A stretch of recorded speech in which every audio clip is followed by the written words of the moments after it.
This is what happens when a farming family meets a butterfly chaser. Don't block our view, then we can grow. We take up lots of space. It's a little small here for green fodder. Where can we still get some acreage? We buzz around. The silo loader and the loader wagon wait eagerly. We are not so good at speech. We prefer to sit by the window with a cup. Trickling down takes time. We calculate in years. We must say no, but stay friendly. We don't want to be rebuilt. We gobble up our eye like honey. We find skin and hands and put them on over each other. We would rather dig our own pit so that those big mouths end up for once with the mud round their ankles. They lie under a tarpaulin that will become press cake. Their breath cut off, finished. That's how you did it, surely? It's our nature. We don't get our hands dirty.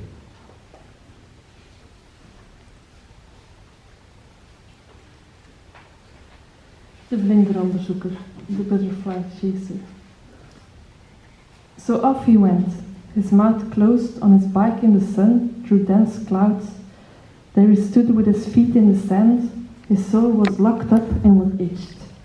There he saw, he heard, he ate. All this seemed inevitable.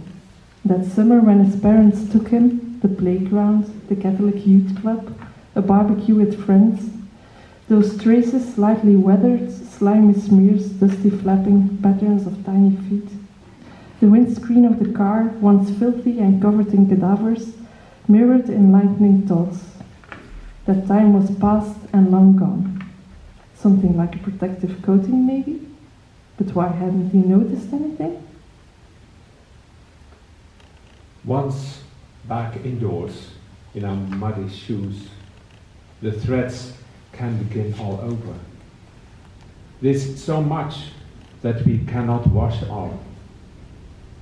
Take your apron that I didn't dare ask you to remove, Mother. How an early autumn started blowing in you already. Your plump arms needed the bread. Always work. You passed it round, kept us warm, watching over us. The days came over and fresh. We kept ourselves, never revealed ourselves. You were short of hands, but had hands to spare when it came to swatting drones. Then it was a cloth smacking the neck for muddy shoes. Now the tarpaulin over the firm that sinks in itself. I take your apron out of the drawer, fold it open. I feel the hand that no one can escape. He knelt in fresh wood curls, light and glossy, white, tender as the cheeks of a peach, which he clasped by the stalk, the flowers faded like paper snipped into flimsy scraps.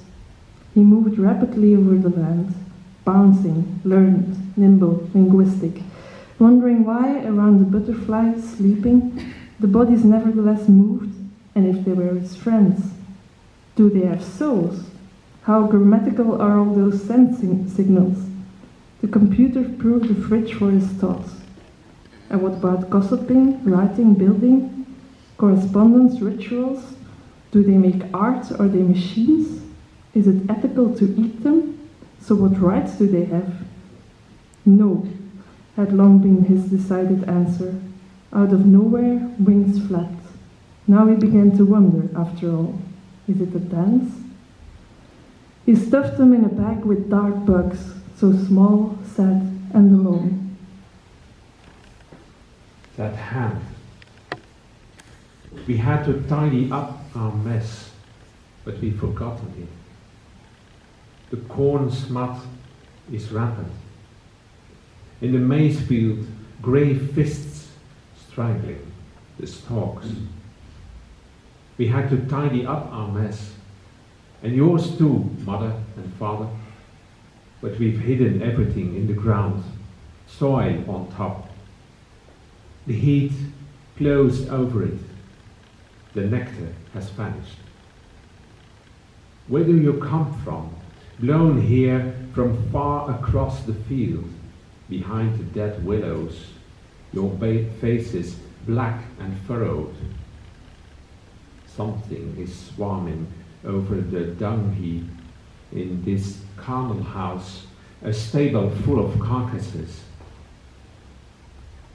Wax waste in the hive. We are the only ones good in the flesh, vacuum sealed. That hand. It points to anyone brave enough to leave their home. No animals are collected here anymore. One last time he moves his wings and does the dance of the honeybee, waggling in figures of 8 concealed in the dark, all at the right angle to the sun. The vibrations of bugs from bloom to bloom, fitting over crops each time you open or close your eyes, a service worth $500 billion a year in China by hired labor. Butterfly chaser shakes his woolly pelt, and we, solidified in stone, wait to be pinned up in future mausolea. While our arms are scratched out and scraped off, he writes a dossier on more creative approaches. While we disappear under the weight of the centuries, he seeks money for the integration of bug habitats into the design of rail tracks, high voltage lines, other infrastructure, and, as always, for more studies.